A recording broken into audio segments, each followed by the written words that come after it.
New digital کے لیے میں ہوں کمیل حسن۔ آج میں موجود ہوں لاہور کے ایک بہت پرانے علاقے میں، رشی بھون میں، اور یہاں پہ 6 محرم کی مرکزی زیارت ہوتی ہے۔ تو اس ایریے کی کیا ہسٹری ہے، اس امام بارگاہ کی کیا ہسٹری ہے، آج آپ کو دکھاتے ہیں۔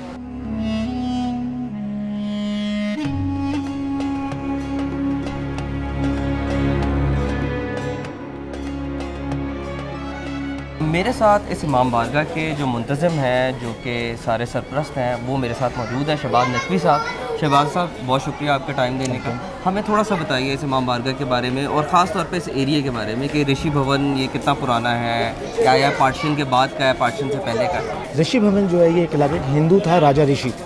اس نے یہ بنوایا تھا، اور یہ آپ دیکھ سکتے ہیں اس کی یہاں کے اوپر اس کی پوری حویلی تھی، یہ ان کے کچن تھا، ان کے مہمان خانہ تھا، پیچھے باغات تھے، اور اس کی کنسٹرکشن 1908 میں مکمل ہوئی تھی۔ اور یہاں کے اوپر ایک اور چیز ہے، تواریخ میں ملتا ہے کہ قائد اعظم کا بھی اسٹے یہاں پر رہا ہے اس جگہ کے اوپر 45 کے اندر۔ اور آپ اس کی برج دیکھ سکتے ہیں، پرانے زمانے کے بنے ہوئے ہیں، اور برج کے ساتھ ساتھ آپ اس کی کنسٹرکشن دیکھ سکتے ہیں، جو ایک ہندو ایک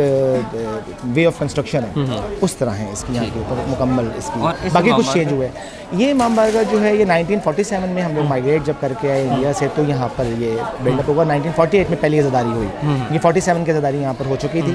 تو 48 میں جب پہلی عزاداری یہاں پر پہلا محرم آیا ہے، تو وہ یہاں سے عزاداری یہاں پہ اسٹارٹ ہوئی ہے اور آج تک ہے۔ آپ سے پہلے یہاں پہ کون تھا منتظم؟ یہاں یہ امام بارگاہ ہی میرے فور فادرز نے اسٹارٹ کیا، میری دادی نے اسٹارٹ کیا، اور کیونکہ اس لیے اسٹارٹ کیا کہ ہم لوگ بمبئی میں بھی عزاداری کرتے تھے۔ ہمارا تعلق فتح پور حسرہ سے ہے، اور اس کا ایک گاؤں ہے منڈاوا سادات، جس کے اندر آج بھی امام بارگاہ موجود ہے۔ اور وہاں سے عزاداری کرتے ہوئے پھر ہم لوگ بمبئی بھی گئے، بمبئی میں ہمارے جب شفٹ ہوئے تو وہاں پہ بھی ہماری امام بارگاہ آج بھی موجود ہے، عزاداری ہوتی ہے وہاں کے اوپر۔ تو یہ آپ کی دادی نے شروع کیا تھا؟ یہ امام بارگاہ کی بنیاد میری دادی نے رکھی، اور یہاں کے اوپر جو تھا جب آفٹر پارٹیشن یہاں پر آئے تو پہلی اردو اسپیکنگ مجلس جو تھی وال سٹی کے باہر، وہ یہاں کے اوپر منعقد ہوئی تھی، اور جتنے بھی مائگریٹڈ لوگ تھے وہ یہاں کا عزاداری کیا کرتے تھے۔ اور امپورٹنٹ چیز یہ ہے کہ چونکہ عزاداری کلچرل ہے، آپ دیکھیں گے مختلف علاقوں میں جا کے عزاداری کا جو ایک طریقہ ہے وہ تھوڑا سا ڈفرینٹ ہو جاتا ہے، سوائے بیسکس کے، باقی کچھ چیزیں چینج ہو جاتی ہیں۔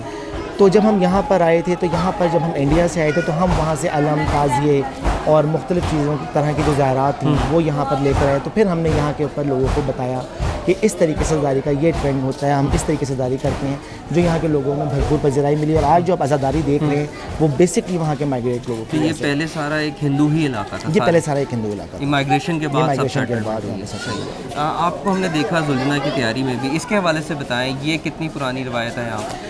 زلجنا جب ہم لوگ، چونکہ میں نے آپ کو بتایا چونکہ ہمارا تعلق ایک عزادار گھرانے سے، اور ہم لوگ منڈاوا سادات میں بھی عزاداری کرتے تھے، تو یہ زیارت وہاں سے ہمارے یہاں کے اوپر نکلا کرتی تھی۔ تاریخ دوسری تھی، وہاں پر کسی اور تاریخ میں نکلا کرتا تھا۔ یہاں نے آنے کے بعد جو ہے وہ پھر 6 محرم کو ہم نے نکالا، کیونکہ یہاں کے اوپر جو مرکزی ہے وہ 9 کو نکلتا ہے۔ تو جس وقت ہمارے فور فادرز نے اسٹارٹ کیا یہاں کے اوپر عزاداری، تو انہوں نے یہ دیکھتے ہوئے کہ چونکہ 10 محرم کو باہر مرکزی ہوتا ہے، تو یہاں کے اوپر انہوں نے 6 محرم عزاداری کی بنیاد رکھی۔ اور یہ جو زیارت ہے بیسکلی جتنی بھی چیزیں آپ کو عزاداری میں نظر آئیں گی، علم، تعزیہ، زلجنا، یہ تمام کی تمام کربلا کی یاد ہے، کربلا کی ان لوگوں کی یاد میں مناسبت سے ہے۔ یہ اصل تو نہیں ہم تک پہنچ سکی، لیکن چونکہ ان چیزوں کو دیکھ کر ہمیں ان کی یاد آتی ہے کہ یہ ایک چیز موجود تھی، جیسے علم حضرت عباس ہے، وہاں پہ مولا عباس نے اٹھایا تھا، گو کہ یہ وہ علم نہیں ہے، مگر چونکہ مولا عباس نے اٹھایا تھا ان سے مناسبت ہے، تو ان کو اس علم کو دیکھ کر ہمیں ان کے اس واقعے کی یاد آتی ہے، ان کی وفاداری کی یاد آتی ہے۔ اسی طرح اس زلجنا کی زیارت یعنی نسبت ان سے نسبت جو جڑ جاتی ہے، حالانکہ بے زبان جانور ہے یہ، مگر اس کے باوجود جو اس کی وفاداری ہے وہ آج بھی، اس نے سب نے جہاں پہ ساتھ چھوڑ دیا امام حسین کا، اور جو امام حسین کے اصحاب تھے وہ شہید ہو چکے تھے، اور یہ ایک وہ، حالانکہ یہ بھی پیاسا تھا، اتنا ہی پیاسا تھا جتنے امام حسین پیاسے تھے، 3 دن سے اس کو بھی پانی نہیں ملا تھا، 3 دن سے اس کو بھی کچھ نہیں ملا تھا، اس کے باوجود اس نے امام حسین کا ساتھ دیا جہاں پہ، اور ایسے موقع پہ جب رن کے اندر ایک گھمسان کا رن پڑا تھا، چاروں طرف سے امام حسین پہ حملے ہو رہے تھے، تیر، تلوار، نیزے، خنجر، بھالے، جو کچھ اس وقت میں موجود تھا سب امام حسین پہ تھا، تو یہ ڈھال بن کے کھڑا تھا۔ اور دوسری اس چیز کی امپورٹنٹ چیز یہ تھی کہ جب امام حسین نہ زین پہ رہے نہ زمین پہ رہے،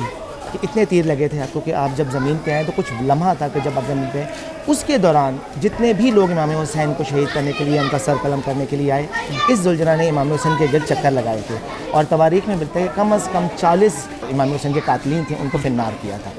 تو یہ بیسک چیز تھی. یہ چیز اس چیز کی زیارت کی امپورٹنس کو واضح کرتی ہے کہ اس کو پتہ تھا کہ آل رسول کی حفاظت کیسے کرنی ہے. اور اس وقت کے اندر جن لوگوں نے امام حسین کو قتل کیا، حالانکہ امام حسین کو بار بار بتاتے گئے کہ میں کون ہوں، مگر اس کے باوجود ان کے آگے جو تھا ایک اندھیرا چھایا ہوا تھا، ایک لالچ تھی، ایک طمع تھی، حکومت کا ایک لالچ تھا جس نے ایک طرف حق کو کر دیا اور ایک طرف باطل کر دیا. آج بھی ظلم کے خلاف جب بھی ہم آواز بلند کرتے ہیں تو ہم اس کی کچھ نشانیاں اٹھاتے ہیں. ان نشانیوں کے اندر سے جب بھی ہم امام حسین کی مناسبت سے ہم جو چیزیں اٹھاتے ہیں ان میں ایک امام حسین کی ذریعہ ہے اور ایک یہ زیارت ہے.